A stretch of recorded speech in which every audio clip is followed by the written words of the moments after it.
మూర్తి గారు 24 సీట్లలో వాళ్ళు ఓడించడానికి మీరు సర్వం సిద్ధం చేశారా? వాళ్ళు ఓడించిన సిద్ధం ఎందుకండి? అసలు ఆ నాయకుడే 2 చోట్ల పోటీ చేసి ఓడిపోయి ఇప్పుడు ఎక్కడ పోటీ చేయాలో కన్ఫ్యూజన్ ఉన్నాడు ఆయన. సిద్ధమైంది, అసలు ఓడిపోయినాడు ఒప్పుకున్నారు వాళ్ళు. ఇప్పటి వరకు అనౌన్స్ చేయలేదు అంటే ఆ పార్టీ కానీ ఈ పార్టీ కానీ వాళ్ళు ఓడిపోవడానికి సిద్ధంగా ఉన్నారు కాబట్టి వాళ్ళు అనౌన్స్ చేయట్లేదు. ఎవరు ముందుకు రావట్లేదు కాబట్టి వాళ్ళు అనౌన్స్ చేయట్లేదు.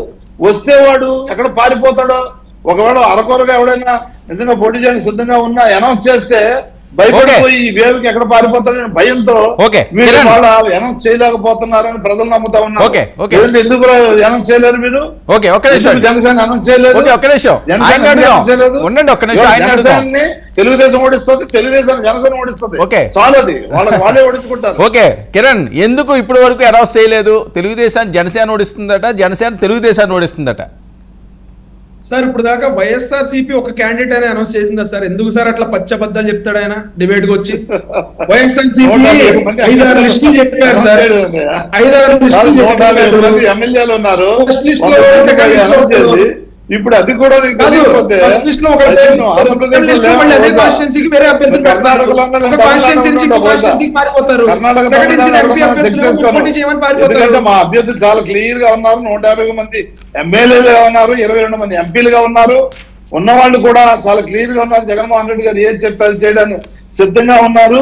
అక్కడక్కడ సామాజిక న్యాయం చేయాలనే దృష్టితో సామాజిక సమీకరణలో భాగంగా వాళ్ళు ఎక్కడ పోటీ చేయమంటే అక్కడ పోటీ చేయడానికి సిద్ధంగా ఉన్నారు. మీరు అది కనబడట్లేదు, ఎందుకంటే మీరు కన్ఫ్యూజన్ లో ఉన్నారు. ఎవరిని అనౌన్స్ చేయాలి? అసలు పవన్ కళ్యాణ్ అన్నాడు ఎక్కడ పోటీ చేస్తామని చెప్పలేకపోయారు మీరు. అంటే ఎంత భయభ్రాంతులకు అవుతున్నారు చూడండి. పోటీ చేస్తాం లేదో తెలియదు.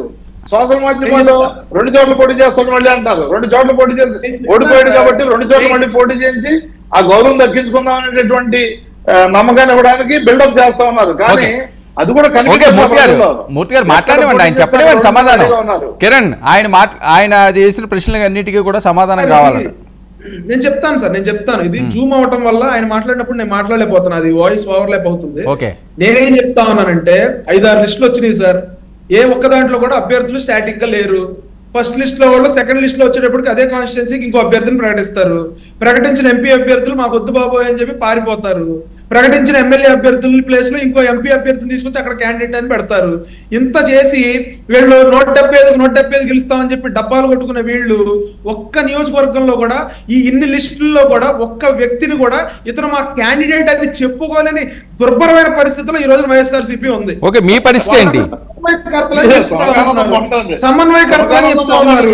వీళ్ళకి సంబంధించిన నాయకుడు వచ్చి వాళ్ళు సమన్వయకర్తలే, వీళ్ళ అభ్యర్థులు కాదు, సమన్వయకర్తలే అని చెప్పి ఆపితే నేను మాట్లాడతాను. మీరు ఆపితే నేను మాట్లాడతాను. మీరు 70 పైచీలు వాళ్లే క్యాండిడేట్లను చెప్పుకోలేని దుర్భరమైన పరిస్థితుల్లో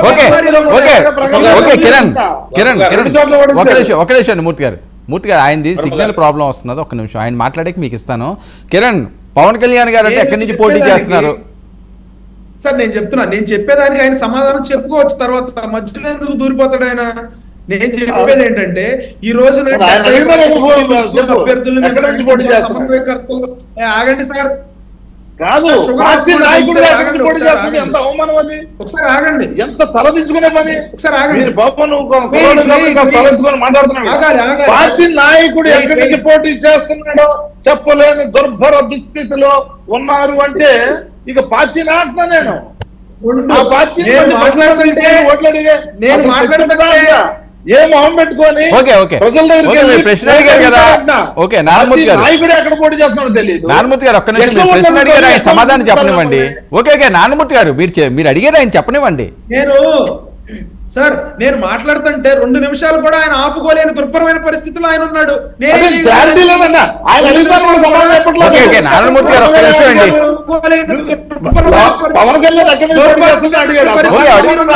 నేను అడుగుతాను, సరే నేను అడుగుతాను. వెయిట్ మీరు మాట్లాడుతుంటే అతనికి అర్థం కావట్లేదు. కిరణ్, పవన్ కళ్యాణ్ గారు అంటే ఎక్కడి నుంచి పోటీ చేస్తారు? పార్టీ నాయకుడే ఎక్కడి నుంచి పోటీ చేస్తున్నారన్న ఒక కన్ఫ్యూజన్ లో ఉంటే అదేం పార్టీ అన్నది ఆయన ప్రశ్న. ఆయన ఎగతాళి చేస్తున్నారు. స్ట్రైట్ ఆన్సర్ చెప్పండి. నేను అడుగుతున్న ఒక ప్రశ్న, జగన్మోహన్ రెడ్డి గారు ఎక్కడి నుంచి పోటీ చేస్తున్నాడు? జగన్మోహన్ రెడ్డి గారు అసలు పోటీ అదొక ప్రశ్న, వర్మ. అదొక ప్రశ్న. కాదండి, ఆయన పరిస్థితి కూడా లేదు ఆయన. సరే ఆయన పులివెందులే కదండి, చంద్రబాబు నాయుడు గారు ఖమ్మాన్ని పులివెందుల నుంచి పారిపోయే పరిస్థితిలో ఉన్నారు వీళ్ళంతా. చెప్పలేదు కదా, మొహం చూపించుకోలేక పారిపోయే పరిస్థితిలో ఉన్నారు. అందుకనే వీళ్ళు అనౌన్స్ చేయలేకపోతున్నారు, నారాయణమూర్తి గారు ఒక్క నిమిషం. ఫేస్ చేయలేకపోతున్నారు వీళ్ళు. నారాయణమూర్తి గారు వినాలండి, మీరు పక్కన ఉంటే ఆపగలం, మీరు జూమ్ లో ఉండి ఇంకా అలా కంటిన్యూ చేస్తే ఆపలేము. ఒక్క నిమిషం మాట్లాడండి. ఆయనకు కొంచెం ఆపాలి, నారాయణమూర్తి గారు మీరు ఆపాలి కాసేపు. ఒక్క నిమిషం నారాయణమూర్తి గారు, తర్వాత చెప్పండి. ఒక 2-3 minutes మీరు సైలెంట్ గా వినండి, మీకు ఇస్తాను నేను మాట్లాడేది. కానీ వాళ్ళ మాటలు వింటేనే కదా మీరు సమాధానం చెప్పగలరు. ఆయన వెళ్ళలేడు, నేను బెట్ కాస్తాను, ఆయన వెళ్ళలేడు. ఓకే మాట్లాడండి. బెట్ ఆయన వెళ్ళలేడు, 2-3 minutes కంటిన్యూస్ గా ఆయన వెళ్ళలేడు, కుర్చీలోంచి లేచిపోతారు ఇప్పుడు. సరే ఓకే, పవన్ కళ్యాణ్ గారు అంటే ఎక్కడి నుంచి పోటీ చేస్తారు? ఆయన స్ట్రైట్ క్వశ్చన్, దానికి ఆన్సర్ ఉందా? సార్ నేను ఒకటే అడుగుతా ఉన్నా, అసలు జగన్మోహన్ రెడ్డి గారు పోటీ చేస్తున్నారా? జగన్మోహన్ రెడ్డి గారు ఎక్కడి నుంచి పోటీ చేస్తున్నారు? జగన్మోహన్ రెడ్డి గారికి రేపు పొద్దున సిబిఐ కేసుల్లోనో ఈడీ కేసుల్లోనో ఆయన తీసుకెళ్లి కొన్ని రోజులు రిమాండ్ లో పడేస్తేనో, లేకపోతే ఎక్కడన్నా ఆయన తీసుకెళ్లి శిక్ష పడితేనో ఆయన పోటీ చేసే పరిస్థితే లేదు. సరే ఓకే, ఆయన లేదులేండి, ఆయన లేదు. పవన్ కళ్యాణ్ గారు ఎక్కడి నుంచి అని ఆయనకు ఒక పులివెందుల చేసుకోవడం ఆయన చేతిలో లేదు కదా సార్. సార్ పవన్ కళ్యాణ్ గారు ఎక్కడి నుంచి పోటీ చేస్తారని అడిగే అర్హత, హక్కు వైఎస్ఆర్సీపీ వాళ్ళకి లేదు. ఎందుకంటే ఇక్కడి నుంచి మా నాయకుడు పోటీ చేస్తున్నాడు, ఇక్కడి నుంచి మా అధినేత పోటీ చేస్తున్నాడు అని చెప్పుకోలేని దుర్భరమైన పరిస్థితుల్లో వాళ్ళు ఉన్నారు. పులివెందుల నుంచే నేను పోటీ చేస్తానని చెప్పుకోలేని పరిస్థితుల్లో ఆయన ఉన్నాడు. దానికి నేనే సమాధానం చెప్పను. వాళ్ళ నాయకుడు ఎక్కడి నుంచి పోటీ చేస్తాడో వాళ్ళకే తెలియదు. కుటుంబ సభ్యులు చీకొట్టారు, వాళ్ళని ఆయన ఎవరైతే గెలిపించారో ఆయన చీకొట్టాడు. ఓకే కిరణ్ కిరణ్ కిరణ్ కిరణ్ ఒక్క నిమిషం. కిరణ్ నీ సిగ్నల్ ప్రాబ్లం ఉన్నది. కిరణ్ నీ నెట్వర్క్ ప్రాబ్లం ఉంది, నెట్వర్క్ లోకి దయచేసి రా. నరసింహప్రసాద్ గారు ప్లీజ్. సార్ మన నకిలీ రత్నాల వైస్ చైర్మన్ గారు ఊరికే ఆవేశపడుతున్నారు. వీళ్ళ జీవిత కాలంలో జగన్మోహన్ రెడ్డి పార్టీ ఎప్పుడు అయిపోయింది, చేస్తున్నారు. ఇప్పుడు వీళ్ళ జీవితకాలం తలక్రిందులుగా తపస్సు చేసిన జగన్మోహన్ రెడ్డి గారికి వచ్చిన ఎక్కడెక్కడ నిలబడతారని మీకు అదే పని మీద ఉన్నారా? మీరు చూసుకోండి మీ కథ. నాయకులకి జగన్మోహన్ రెడ్డి గారికి తలక్రిందులుగా తపస్సు చేసిన మీరు నిలబడతారా లేదా మీకు ఈ రోజు క్లారిటీ లేదు. మెజార్టీ ఓట్లు ఓకే చెల్లెళ్ళు సరే ఓకే, నారాయణమూర్తి గారు వాళ్ళు మాట్లాడినివ్వండి. వాళ్ళు క్వశ్చన్ ఏంటో తెలియకుండా మీరు మధ్యలో దూరితే ఎలాగా?